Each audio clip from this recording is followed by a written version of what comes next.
어느덧 날씨가 따뜻해지고 거리두기도 해제되면서 놀이공원과 경기장 등 여러 곳에서 사람들이 북적이고 있습니다.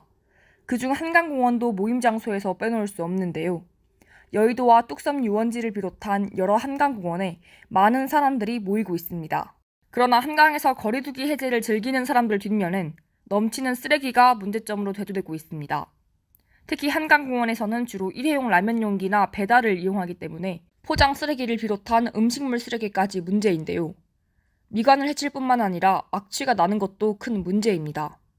실상은 어떤지 취재해보기 위해 아침 일찍 뚝섬 한강공원에 직접 방문해 보았습니다. 청담대교 아래에 있는 테이블과 의자, 잔디밭에서도 쓰레기는 쉽게 볼 수 있었습니다. 그대로 놓아져 있는 일회용 라면 용기와 배달 쓰레기뿐만 아니라 피자 조각과 과자 봉지 쓰레기도 길 곳곳에 버려져 있었습니다. 다른 날 아침에 방문해도 쓰레기가 아무데나 버려져 있는 것은 동일했습니다. 이러한 한강의 쓰레기는 바다에도 영향을 미친다는 점에서 큰 문제가 되는데요. 장마 등으로 한강이 범람해 공원이 침수되면 각종 쓰레기가 흘러 바다로 유입되기 때문입니다. 하지만 한강공원을 이용하는 방문객들의 입장에서도 분리수거통이나 음식물 쓰레기통을 찾기 어려워 쓰레기를 제대로 버리기 어렵다는 문제점도 있는 상황입니다.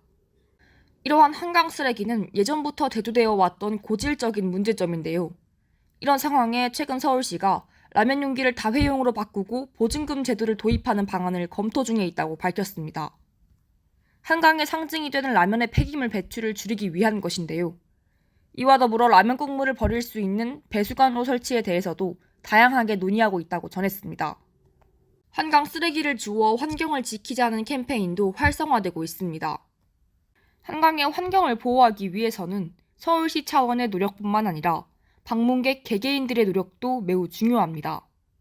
우리는 어렵지 않은 방법으로 한강공원 환경 보호에 앞장설 수 있는데요. 먼저 한강공원에는 전단지 수거함이 마련되어 있으니 전단지는 전단지 수거함에 버려야 합니다. 이와 더불어 음식은 먹을 수 있는 만큼만 시켜 음식물 쓰레기 배출을 최소화하고 쓰레기는 쓰레기통에 버려야 합니다. 이렇듯 모두가 알고 있는 기본적인 규칙을 지키는 것만으로도 한강 쓰레기 문제에 일조할 수 있습니다.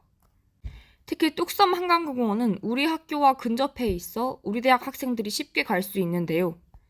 만약 뚝섬 한강공원에 방문한다면 쓰레기를 없애기 위한 작은 노력을 실천해보는 것도 좋을 것 같습니다.